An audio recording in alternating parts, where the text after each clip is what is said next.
Yeah, I think that's true because, when you look at the people who actually have made a lot of money, and there's a lot of them and a lot of professional athletes, I could just rattle off a list of names that made like mega fortunes, but yet are ended up broke, hawking their Super Bowl rings and things like that. And it's because they never really learned the basic money principles. Mm-hmm. And so it doesn't matter how much money you make. If you don't manage it well, you're not going to end up with anything.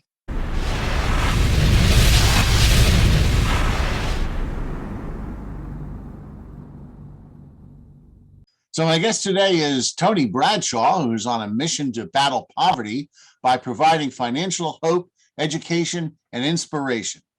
Having grown up in a lower income neighborhood in Nashville, Tennessee in his early 20s, he realized he was mismanaging his money and knew something needed to be changed. That's when he set out to learn how to handle money better, and he made what he calls the Millionaire Choice and created his plan to become a millionaire by age 40, which he did. He's written 2 books, The Millionaire Choice, Millionaire or Not, You Can Choose, and Creating Millionaire Families. In addition, on his website, themillionairechoice.com, he discusses the 10 keys of a millionaire to help you develop that millionaire mindset. In addition to this, Tony has years of financial experience by running business development for Dave Ramsey. And when he's not building future millionaires, he enjoys spending time with his wife, his 6 kids, and relaxing in his backyard with his chickens. We'll get to that in a couple minutes. Welcome to the show, Tony. Hey, thanks for having me out, Steve. I really appreciate it.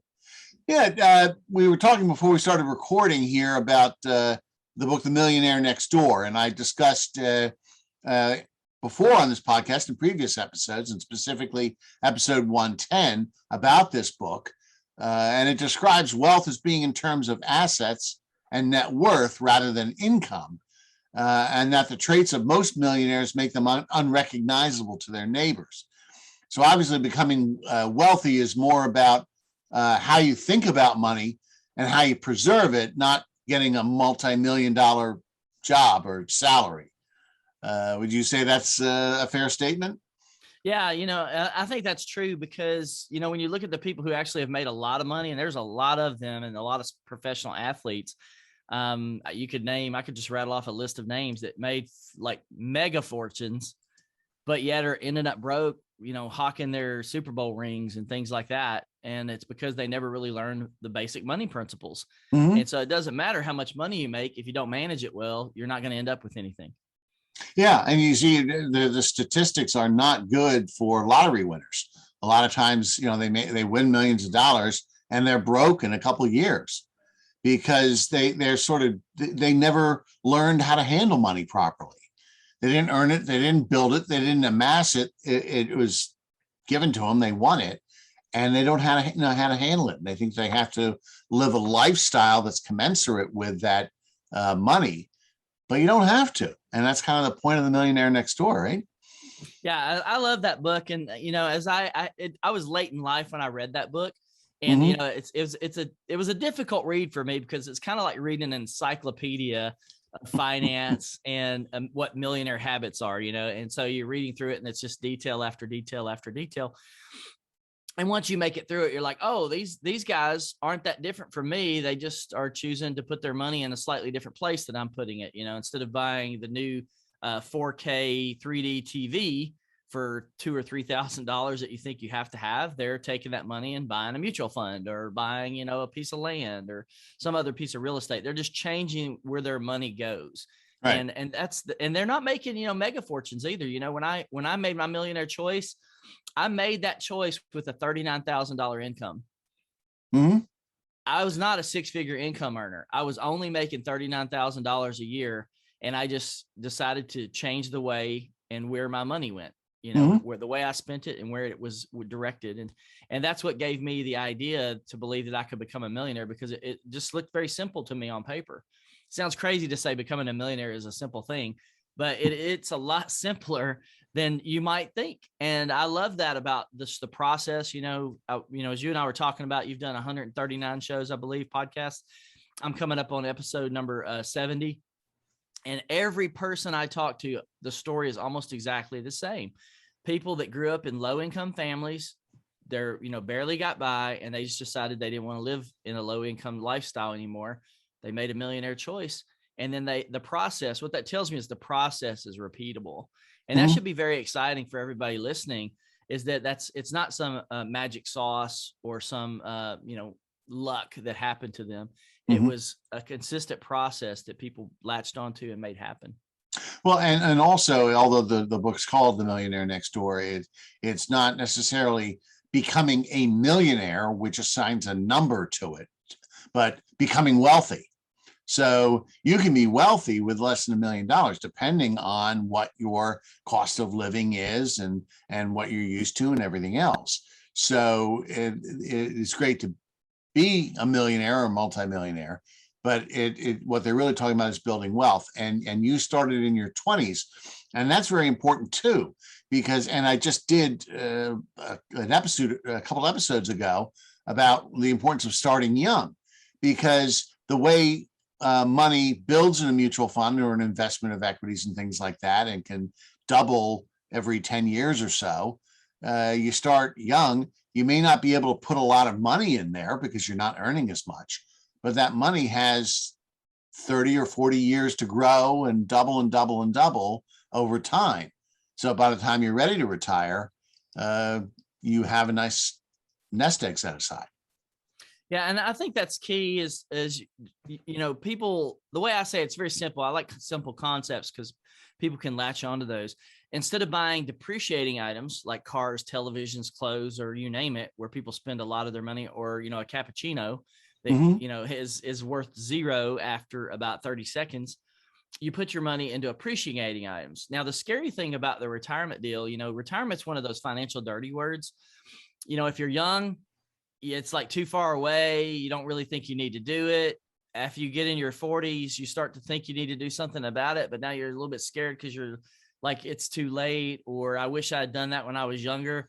And what I really look forward to is the day when, we share the wisdom, and the younger crowd, the younger people start going, hey, I need to start now. And I think that's happening. There's the FIRE movement called Financial Independence, Retire Early.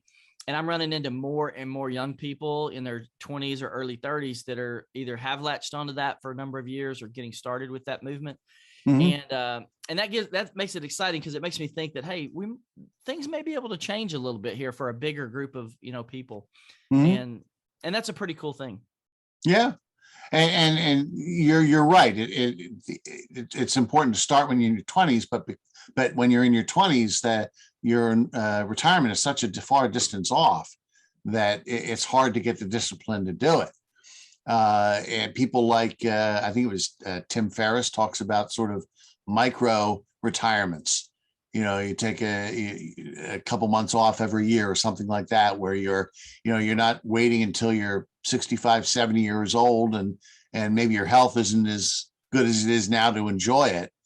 And then there's the FIRE movement. I had the authors of a book, Quitting Like a Millionaire, on a few episodes ago. And this is a couple that they saved about $1.3 million by the time they were in their early 30s. I think they retired at age 31 or 32.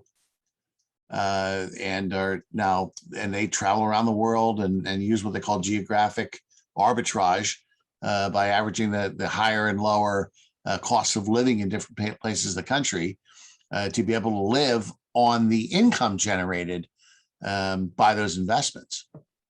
Yeah. And I think that's a thing that, I haven't been out of the country that often. I'm not a world traveler, right? I'm a native Nashvilleian. I've traveled the US and I've been out of the country maybe twice. But I've ran into a lot of people that, are doing that. Like when I took a cruise, they're like, oh yeah, we spend 6 months abroad and then we go home and work in the US for 6 months and then go back to Thailand for 6 months. And they're just, and because they can live on I think they said it's like $1 a day or $2 a day living expenses, right? Where they were at. And so there is that movement. And, I do like the idea of retiring early. I don't like the word retirement. I like the word job free better. Dave Ramsey made popular to be debt free. I would really like to be a guy to help make it popular to be job free. And what I mean by that is I've known too many people who did not get to enjoy their retirement. You know, my mother-in-law in 2016 passed away from cancer at age 70. My mother passed away that same year at age 67. I had a boss that I worked with. He was still working, trying to get ready for retirement. And he was 65 and found out he had cancer and died within 6 months. So when you look at that, you know, the idea of working until you're, you know, in your 67 year, it's really not a good outlook with the way the culture is today, like the health culture, you know, and I don't know if you've seen this statistic, but used to, I believe the average age of a man was 82 years old, and a woman, I believe it was 87. It was either 87 or 89. And I just heard new numbers come out from someone else the other day and lowered down into the 70s. And so when you think about the old numbers that had skewed it up higher, and that now it's 10 years less, what numbers are we actually reporting that's causing it to shift that much in such a short period of time? And that ought to give a lot of people pause when they think about their retirement, is to go, hey, how am I going to enjoy my life? Or, you know, even just, you know, be healthier in general, not just, if it's not just about money, it's about health, right? So let's talk about the mindset, because that's what we want to talk about today, sort of making that millionaire choice and creating that millionaire plan. And it's all about how you view money. And on your website, you talk about the 10 keys of the millionaire. So I thought we'd step through those. Step one is develop strong character, right? What is that and why is that important? Yeah. So when I was writing the Millionaire Choice, I kind of asked myself, like, what do I have to offer that hasn't already been said or done? Right. And so I just had to take my spin on it. And, you know, my parents didn't teach me about personal finance, but they did teach me a couple of things. And they taught me the value of hard work. They taught me the value of character. And then, you know, a couple of those kind of like life principles. Right. And I was able to take those good life principles and then add money concepts on top of those life principles. And that's where I think my success really came from. So develop strong character says that you can't build or keep wealth without strong character. And that's where you talk about, well, what's the problem with football players, these professional athletes that make all this money and then lose it? You know, some of them make $300 million in their lifetime, but end up broke, hawking off their stuff. And it's because the character was not strong in that season. Now, I'm not judging anybody or saying anything like that, but I'm just saying, when you find people of strong character, usually you see that as a foundation for their success. And I only deal with 5 elements of character, which is integrity, responsibility, strong work ethic, self-discipline, and focus. There's a lot of areas of character you could deal with, but those are the 5 that I felt like my parents actually really instilled in me that played into my role of, you know, becoming a millionaire. Yeah, you have to get that financial maturity and lose sort of the impulsiveness of spending that we see with people that blow through millions of dollars, or lottery winners that are broke in a couple of years. So you need to develop that strong character. So your second point is maximize your time. How does I've talked with people about time management and things like that, but how does maximizing your time help you with putting together a millionaire plan? Yeah. So, you know, today there's so many like things pulling for our time, right? So television, entertainment is huge. I used to go see movies every weekend with my wife. That was our date night. Even before we got married, we were seeing in the movie theater every weekend. When I first started becoming a Netflix user, I would get my 2 DVDs, binge watch them that evening, send them back immediately, and get 2 more DVDs within 3 days. I was just maximizing my time, right, of Netflix consumption. But the reality is those things are depreciating items on your time. So they're not bringing any value for you into your future. They're just one-time expenses. Just like if you bought a $5 coffee, or if it was $1,000 coffee, right? It's kind of the same, right? How much is it costing you? So you need to figure out how to use your time to do things that benefit your future, not that are one-time hits of, you know, pleasure or however it, you know, plays out. So you've got a nice library behind you. I guess that's probably looking like about, I'm going to say 500 books, roughly 300 to 500. So you obviously like to read. I like to read. Even though my library behind me is smaller than your library, I do have another library. I just want you to know that, another library in the bedroom. So, but you've got to pour yourself into that. So one of the best things you can do with your time is invest in yourself. And the more you know, the more intelligent you are. And that's what I did early on, was I started learning about money. And so no one taught me about money. I had to learn about money. And so that was one way that I was able to maximize my time. You know, some people are addicted to Facebook right now. That's not bringing any benefit whatsoever. I was a gaming addict, and I spent way too many hours in my 20s and 30s and 40s playing video games. And it was meeting a need emotionally and psychologically that I had that I wasn't getting met somewhere else. But it was a complete waste of time. And I hate to say it, but you know, it is so easy for gamers like me during those peak times to spend 1,000 hours or more in a year playing video games, and there's no benefit whatsoever for your future. And so those are the kinds of things you got to look at. I have an exercise book which you walk through. What do you call you can call them time sucks or time. I like to call them time bandits, things that steal your time, that prevent you from building value. They're stealing your future. Like the things that steal your time, steal your future. And so you need to keep a good watch on those. You know, I've got 6 kids. I've been married 23 years. But I would say probably only in the last 3 to 5 years have I really become what I would call a good father and a good dad. And so I did not invest properly in my children when they were younger. My kids are ages 10 to 21. But now I've kind of recognized that. So I'm really trying to do a much better job of that. And, you know, that hopefully will pay dividends, because then I won't have to keep paying for their college. But yeah, it just like that cup of coffee where it has very little staying power. Really, it's gone once you drink it. As far as what you invest your money in, what you invest your time in, and the staying power and long-term value of that becomes important. So the next key is get money smart. What is that? Yeah. So, you know, Warren Buffett, the Wizard of Omaha, the Oracle of Omaha, he didn't come out of the womb with financial knowledge. Like he did not come out of there going, hey, it's time to go trade. Let's roll up to, you know, Wall Street and start trading. He had to learn that at some point. And so just like I didn't learn financially till I was 25. I've got other people I have on my show that learned at different ages. Some of them walked into a bank, had $16,000 saved up, but didn't know anything about investing. And the banker said, hey, what are you doing with all that money? And said, hey, you need to read this book, and gave him a couple of books from different investing minds of the time. And this kid started investing at age 16 and was a millionaire in his early 30s. So everybody has to start. If you're going to become a millionaire, everybody has to go through a phase of getting money smart and learning. And the thing is, you can't like just start and stop with one book, right? So like, you know, Dave Ramsey teaches the 7 baby steps, and like, that's like the gospel of finance, right? But there are hundreds, if not thousands, of personal finance books out there, each with a slightly different strategy on how you can build wealth. And they have some common principles about them. But, you know, once you start your learning journey or getting money smart, you need to continue throughout your life. So we all go to school, 12 years of school. And then if you go off to college, we learn about math, English, and science, but we don't learn about money, or we don't study money. So if you want to be good with money, you got to learn about money. It's that simple. Okay. And the next one is a little bit more obvious. You know, find a money mentor and financial advisor. So, you know, the Warren Buffett, the banker that handed him a couple books, he had a mentor, really.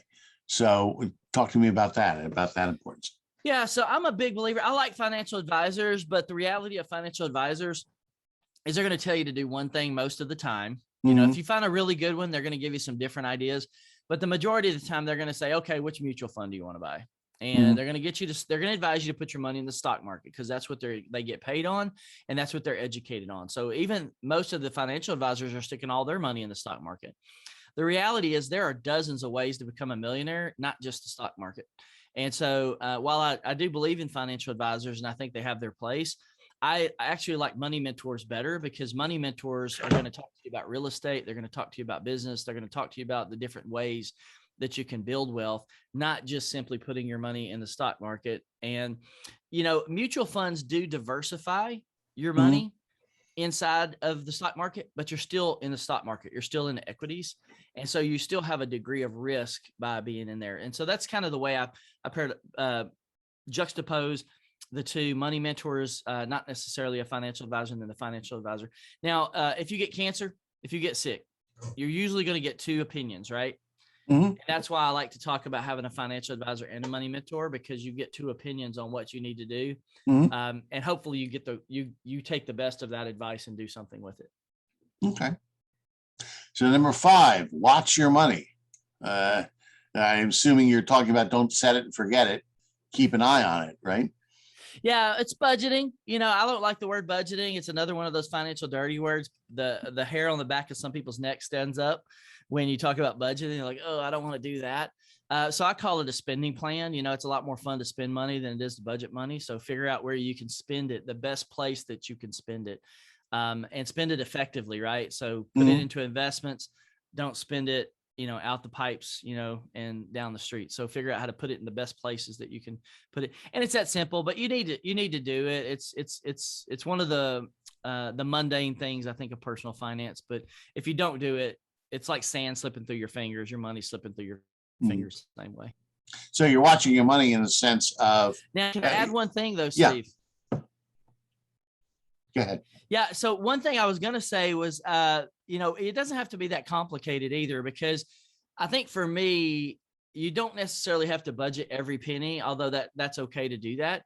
You really, it's about getting your money to flow into the place that benefits you the most. And so what I do is I break up the budget or the spending plan into 4 quadrants, which is, you want to have you're spending your living expenses.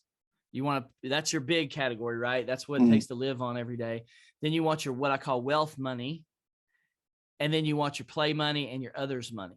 So your others money, if you're a churchgoer, that would be giving. If you buy birthday presents for people, whatever that money is that you give away every year to people or give to other things, it could be orphans, could be whatever, but your play money. And you want to watch those percentages on those 4, because if they're out of balance, then you're not going anywhere. So the sad thing is most people got a really nice play money bucket and a really nice living expense bucket, but their wealth money bucket is like not what it needs to be. In a lot of cases, it's 0%. And so when you see it that simply, what I find is that people can look at that and go, oh, I get it. Let me move my money from play money and living money up into the wealth money bucket. And it's just that simple, like a dashboard, to where you go, oh, my finances are on track now because I'm putting 10% or 20% or 30% into my wealth money bucket. And this stuff is all in balance. And that helps you versus trying to, budget every penny. It's kind of like what I call super categories. Right. So in a way, you're watching your money in 2 different ways. You're watching how you're spending it to make sure that there's the right balance, as you say, between among those 4 quadrants. And that you continue to, as you spend for food and other necessities, not to use that dirty B word, budgeting, but that you're adjusting with inflation or this, that, and the other thing, and you have a clear idea of where your money's going. And then when you're looking at that investment bucket, that retirement bucket, keep an eye on that too. Keep an eye on your investments and what they're doing and how they're performing, right? Yes, and let's remember, it's a job-free bucket. Yeah, exactly. It's what's going to get you that lounge chair on the beach. Well, Steve, what's interesting about that, just a side note, is, when I was 25, my vision, a lot of people don't have a financial vision. And this is something that's come to me. It's like, how do we change the world? How do we get the world to think differently about finances? How do you reach more people? And Dave's done a wonderful job. Ramsey has done a wonderful job of taking people that don't have any financial vision for their future at all, none, 0. And he has given them a debt-free vision. And so it's the lowest hanging fruit on the tree. It's the one you grab first. It's like, I can be debt-free. It's something they can get their head around. They can latch onto. They can take a bite of the fruit and they can go, this feels good. I'm on my way. And then they can use that as a stepping stone. And then when I was 25, my vision was, and that was before I met Dave, was to become debt-free. But then when I got to 40, I wanted to be a millionaire, but I also wanted to live off of my investments and be job-free. Now, I didn't start to become job-free when I was 40, but it just hit me, I'm 50 years old now. And it just hit me, like, honestly, just a couple of weeks ago, I'm like, I've been job-free for 4 years now. Yeah. And I didn't even acknowledge it because I kept thinking about, I got to figure out how to make money. I'm like, Oh my gosh, why am I thinking about landing a job and making money, or I'm living off my investments? This is exactly what I planned on doing when I was 25. Mhm. I just now in the last couple of weeks have come to embrace that. Yeah, and we've actually effectively talked about the sixth key, which is avoid and get out of debt. You were talking about Dave Ramsey and how he helps people and to get out of debt, whether it's through the snowball method or the avalanche method or whatever works for you. Or the debt demolition. That's what I Debt call it. debt demolition. Okay, how does that compare to the other two? Yeah, well, I want you to destroy your debt before your debt destroys you. And so there is a slight difference between me and Dave. You know, I'm a no debt guy, just like Dave's a no debt guy. Right. But I acknowledge the fact that a lot of people use debt to build wealth. And a lot of people, you know, Robert Kiyosaki is one of those. I've got other friends that are doing pretty well with it. You just have to understand the risks and the rewards. And, you know, there is risk, right? 2008, a lot of people were leveraged in 2008 on real estate. They thought, hey, this party's never going to end. This is going to be awesome. It's going to go on forever. And they weren't really aware of the risks they were carrying. And then all of a sudden the market went back up, the market belly up, all of a sudden folding up shop on their houses and losing their properties and getting foreclosed on these leveraged properties. I have a couple of associates that lost, basically had to file bankruptcy and everything, and lost three or four properties. So that happens and you have to understand it. And, you know, just be aware of it. Just, you know, the system works until the system doesn't work anymore. And so, and you have to be ready for those contingencies. But yeah, debt demolition for me, the only difference is between a debt avalanche. It's really a combination between a debt avalanche and a debt snowball. I do believe you should organize your debts from smallest to largest. I do believe you should pay them off in that order.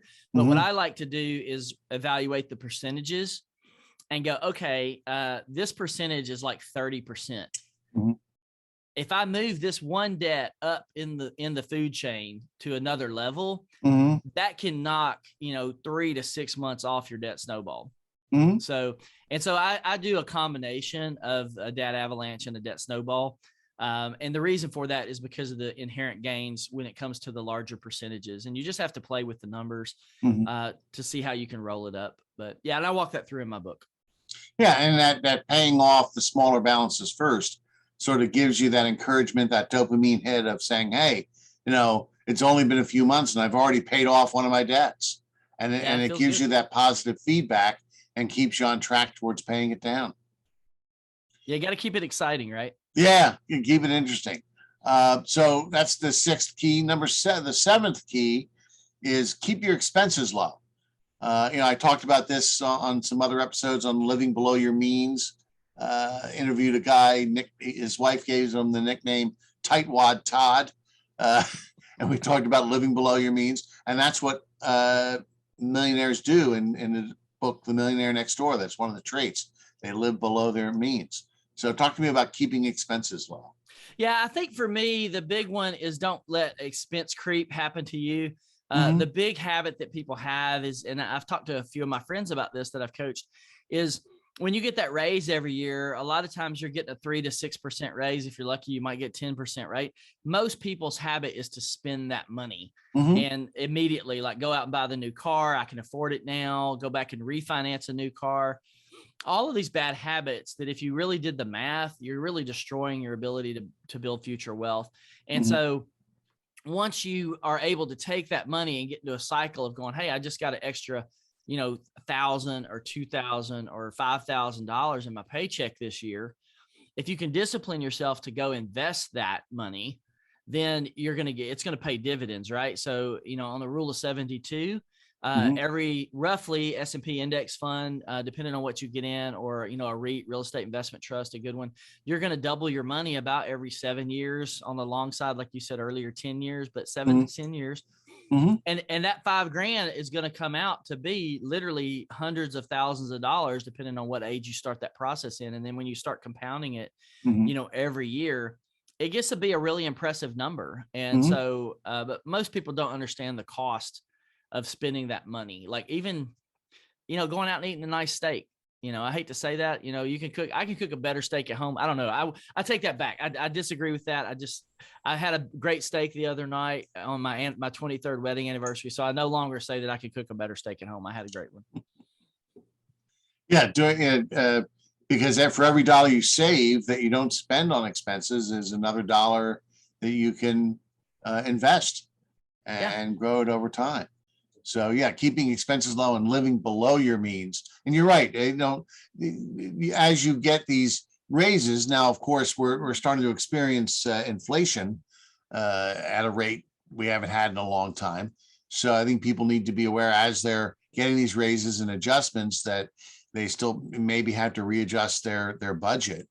But to the extent that they can still live below their means and keep their expenses low, they have more money to invest. Yeah, it's a rough situation that we're in right now with what's being done to the U.S. dollar, and I'm afraid there's more coming down the pike with this Chinese Evergrande deal. And I just saw that there are two other companies, real estate companies, that may default on their debt, and it's going to add. It's starting to compound over in China just like it was in the U.S. The difference is the holders of the Chinese debt are a lot of American companies like BlackRock and Vanguard. And so it is going to impact the U.S. markets, I believe, differently than it did in 2008 was the U.S. market. So, all right. So we're keeping expenses low. The eighth key to being a millionaire is save and invest aggressively. Talk to me about that. Yeah. So once you understand the time value of money, so like we were talking about doubling your money every 2 years. So let's say you had a chance to buy $1,000 TV. You really wanted this TV. It was Christmas time, right? Well, every 7 years, that TV is going to be worth, if you invested it versus buying the TV, worth double. So depending on when you start that investment cycle, you will understand how much money it can create. So let's say you have 3 doubling cycles. So that would be 65. Let's say 65 is your retirement age. That would put you at 44, right? So that's 3 doubling cycles. So you would go $1,000 would become $2,000, become $4,000, become $8,000. So that's not a $1,000 television you're buying. That's an $8,000 television. If you go one more cycle, that's a $16,000 television. So as you understand that principle, you start to understand how important it is to really sock your money away to give yourself, as you said earlier, more time for it to multiply itself. But when you start thinking about your money that way, like, hey, here's $500. I could go spend this and buy a toy, or I could stick it in an investment fund or whatever type of investment and watch that thing just multiply. Well, you could have a free TV. If you just wait a little while, you can have free gadgets all you want in the future and not have to work for them. They just like, it just spits out your free gadgets. So the system does. Dave has a principle called the incredible free car. I think it's a thing that's out there, and it's true. You put enough money back in your investment funds, you can just pull out money every 7 years, just buy a new car and never have to take from your earnings, your work earnings. So, right. But yeah, and stick it in everything different, right? So don't just stick it, like I said earlier, in mutual funds. Look at different types of investments. Robert Kiyosaki says he only invests in 3 things right now: real estate, gold, and Bitcoin. That's it. That's all he invests in. Now that's his strategy and it works for him. But, just look at different things that you can put money in different places. Yeah. And you're talking about how, where are you putting your money and what you're spending it on? The cup of coffee gets consumed, and is gone, but the car and the electronics depreciate significantly, once you buy it. I mean, the way every year there's a new iPhone that comes out, which depreciates the value of the one you bought the year before. So you want to look towards what you're investing in that appreciates in value, doesn't depreciate, right? Yeah, I love that, because really, if you think about, like, almost everything you buy has a zero value at some point in the future. Almost everything you buy. So buy something that is going to go up. Some people spend a lot of money on collectibles. I had a friend that I worked with. He used to buy Bibles. He would buy collectible Bibles that would be 600, 700 years old or 200 years old. And those things can be worth, they can retail for $60,000, $70,000, $80,000. You can buy it, hold it, store it, and then resell it in the future for, and for a gain. Football cards, baseball cards, a lot of people just buying collectibles, collectible coins, collectible stamps. Those are different places you can put your money. that's better than just, spending it on a latte. Yeah. So, with saving and investing aggressively, I guess the point is that every time you save a dollar, the mindset is, where can I invest this? Where can I put this that'll grow aggressively towards my retirement? So we've talked about, the seventh key is keep your expenses low. The ninth key is boost your income, right? So how do you, what can you do to boost your income? Yeah. So the principle there is, when I was young, I was making $3.35 an hour, and I was working, that was minimum wage back in the day, and I thought, man, if I could just make $4 an hour, the whole world's going to change. I can do this. I can buy that. I made $4, didn't really make much of a difference. Then I said, if I get to $10, well, I got to $10, not much of a difference, 15.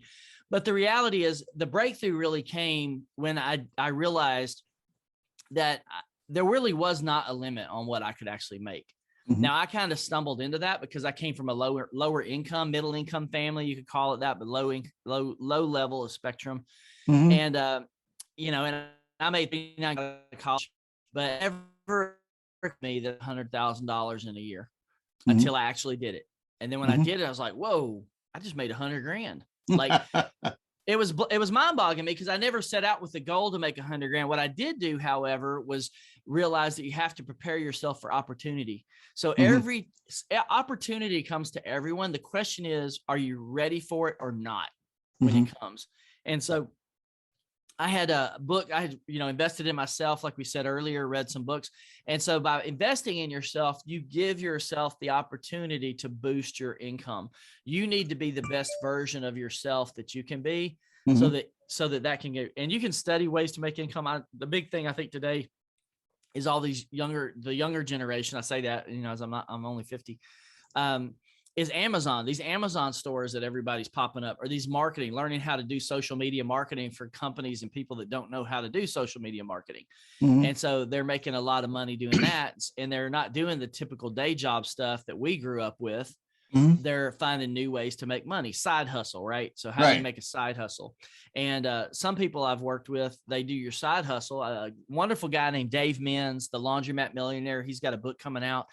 But he worked 2 jobs. He was working 80 hours a week, doing a side hustle of laundromat work, and then doing his day job during the day, get off that and go do his laundromat. And he did that for a number of years until he quit his day job and then became a laundromat millionaire, mm-hmm. managing his laundromats. And he had just kind of steadily, built them up. But that's how you turn a side hustle gig into your main gig, but also boost your income at the same time.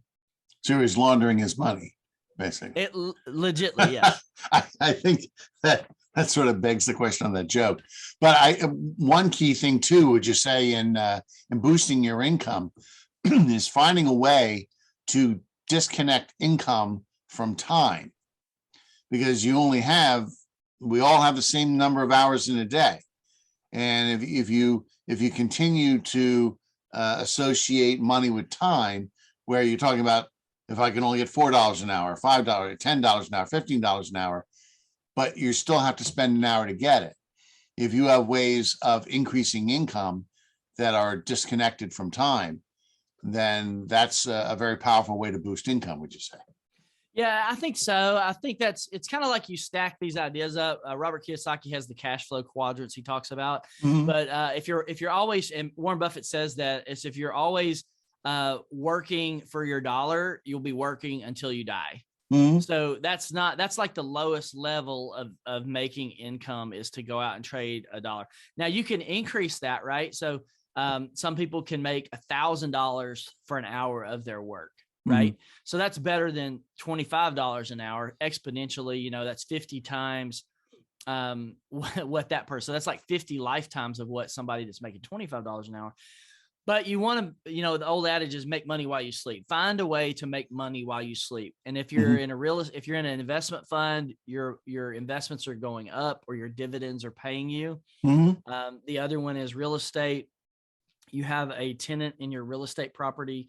They are paying you rent, whether that's short-term rent, Airbnb rent, or long-term renter.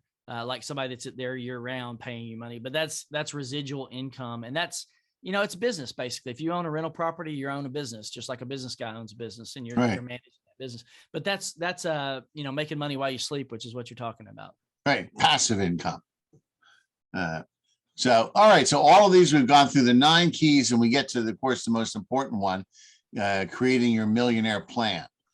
So somebody's gone through these other 9 keys, and they sit down and they make their plan. What do they need to do to sit down and start working through it and coming up with a plan? Yeah, it's pretty simple. When I was writing the book, it's like, hey, you can share principles with people all day long. There's a lot of books out there that have good principles, but you really need to share steps that people can follow. That's the reason I structured the book the way it is. But then I said, you know what? We got to put a bow on this thing, right? So I can give you knowledge all day long, but if you don't bring it to action, you're not going anywhere. Right. And so for me, I just really looked at my life and said, well, how did I do this? And it was very simple. I went down, I sat down, I put a spreadsheet together, and I said, hey, I've got this much debt. I want to be debt free. So how am I going to get out of my debt? And then I said, I need to invest and I want to become a millionaire. So what do my investments look like? And I laid it out in a spreadsheet, and so I took my income. I had an income plan, a debt plan, and an investment plan. And when you combine those 3 things together, you can literally predict the year you will be a millionaire. And that's what's so fascinating about the millionaire plan, because most people go, oh, you can't do that. I'm like, yeah, you can. Now, for some people, it may take a little bit longer. You'll be surprised at the number of people that do it a little bit faster.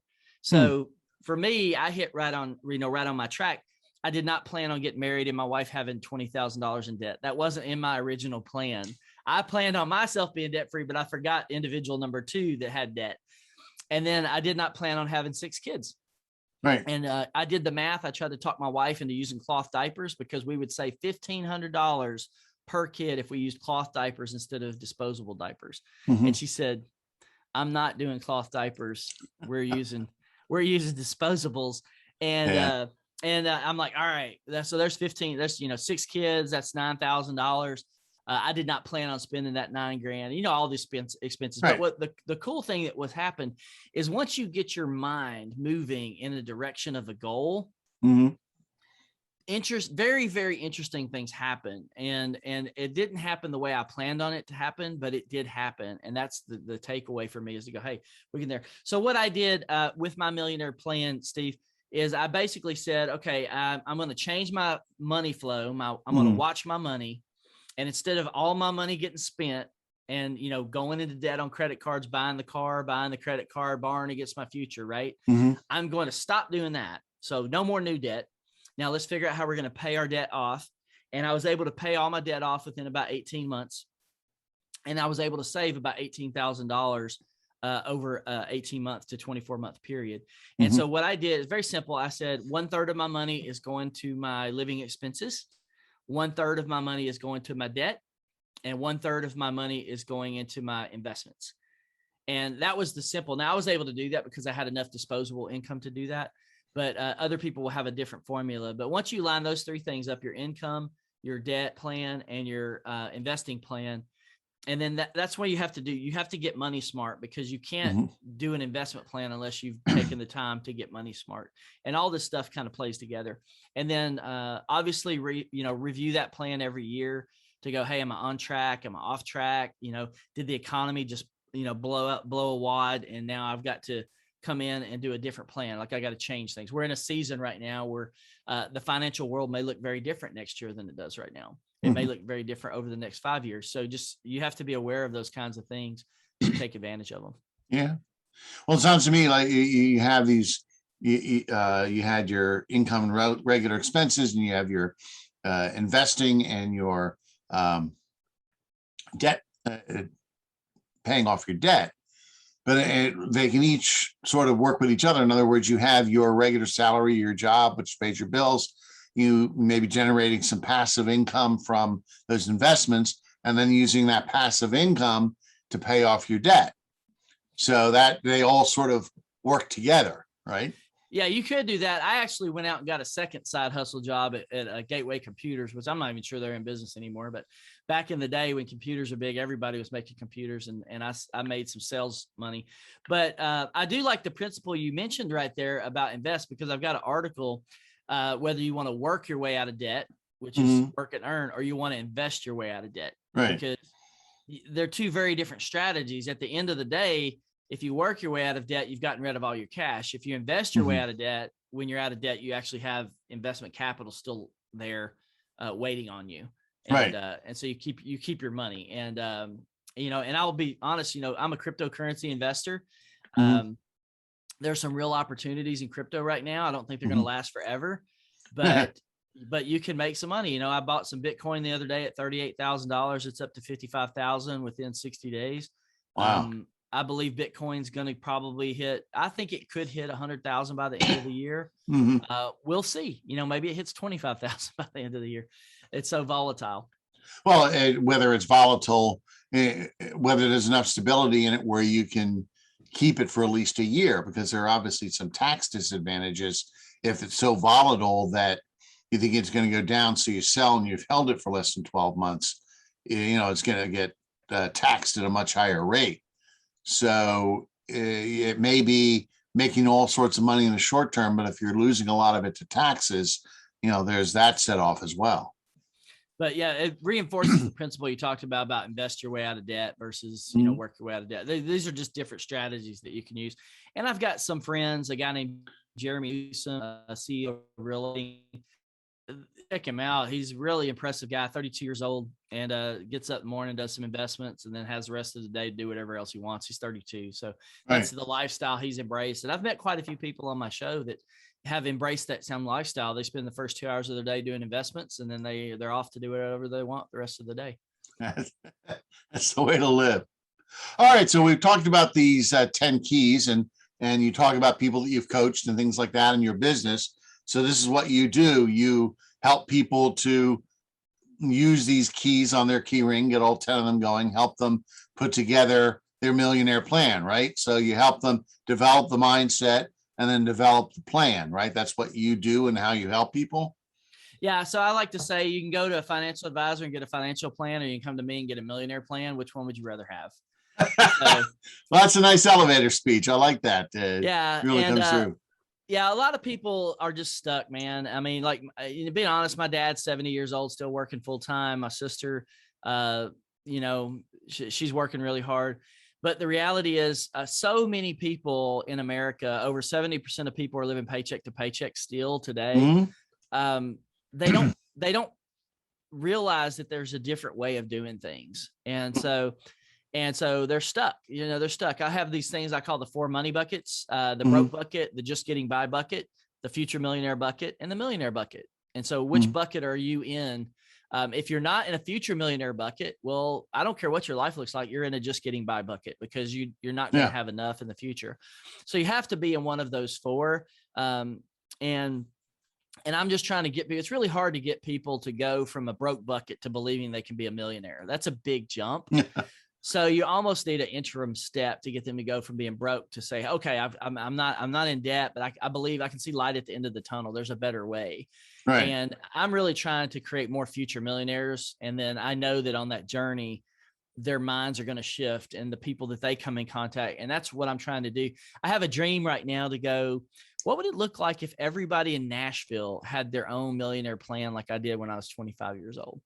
Is it possible to make Nashville like the first city where you have all this wealth mindset stuff going on around the city? Because I believe if I can do that in one city, I can do that across the country, but I have to start small. You have to start small to get the fruit or the proof in the practice. As Jim Collins, Good to Great, he talks about create a flywheel. And that's what I'm trying to do here in Nashville. I'm just getting started. I've only been at it a few years, but I'm hopefully we'll accomplish that goal someday. Okay. So people reaching out to you, you have your website, themillionairechoice.com, and I'll put that in the show notes. Are there other resources that you have for folks I can put in the notes, or other ways to reach out to you or follow you on social media? Yeah. So I really want to get this message and tools out to everybody's hands. I'm not monetizing everything. So you can get free eBooks off the website. You get my copy of the Millionaire Choice in the ebook. You can get Creating Millionaire Families ebook. You can also book a free hour with me if you're interested. There's a resource there. It's a schedule. I pretty much have decided to spend an hour of my day giving it away to whoever needs it.